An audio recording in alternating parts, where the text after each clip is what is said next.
Bonjour Aurélien. Bonjour. Raconte-nous pourquoi tu décides de monter telle mouche plutôt qu'une autre. Là, comme on l'a vu, là, j'ai décidé de monter cette marche brown avec du cul de canard comme elle et collerette en oreille de chevreuil pour l'appui sur l'eau et l'aide à la flottaison surtout. C'est une mouche qui du coup va se voir. Le toupet en cul de canard, enfin l'aile en cul de canard va aider aussi à la visibilité et à une meilleure tenue de la mouche sur l'eau s'il peut y avoir des petits clapotis ou comme aujourd'hui. Super. Aurélien, j'ai compris que tu faisais des offres sympas là, à tes clients. Raconte-nous un peu. Ouais, j'ai fait un petit packaging spécial débutant où il y a 5 mouches dedans pour 14 €. Ça fait la mouche à 2,80 € et il y a une petite boîte en plastique qui permet de pas qu'elle ne s'abîme pas pendant le transport du moins. Sur ces 5 mouches, il y a 2 parachutes, 2 montages parachutes en oreille de chevreuil ou en cul de canard, 2 émergentes en lièvre et CDC et une marche brown en taille 12. Bon, c'est bien, on a parlé mouches là, mais tu proposes pas que des mouches. Raconte-nous un peu. Non, je suis parti de l'idée en fait d'un délire avec des copains de faire mes propres plumes.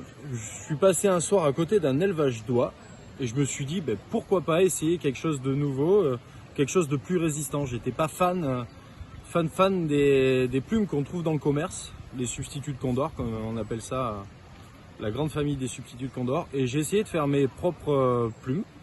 Alors j'ai essayé pas mal de teintes, j'ai essayé pas mal de mélanges, aboutis plus ou moins, d'autres très bien.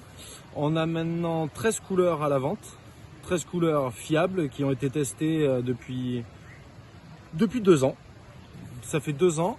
On a mis, avant de les commercialiser, il y a eu des tests de 4 mois, 4-5 mois même, avec plusieurs teintes, avec plusieurs essais faits par des pêcheurs et des monteurs de renom. Du coup, on n'est pas parti à l'aveugle ni droit dans le mur, on avait quand même de bonnes bases et du coup on s'est lancé là-dedans et c'est plutôt pas mal et les gens en sont contents, donc moi aussi.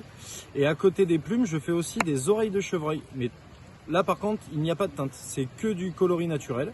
Parce que pour moi, pour les collerettes, je vois pas l'intérêt de les déguiser comme carnaval. Les ailes d'une mouche sont toujours la même couleur.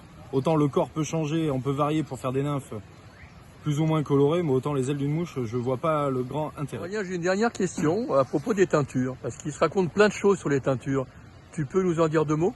En fait, moi, toutes mes plumes sont triées à la main et quand je les passe dans un bain, je ne dépasse pas les 63 degrés, 65 degrés pour justement ne pas ébouillanter la plume et qu'elle garde souplesse et robustesse. Et voilà.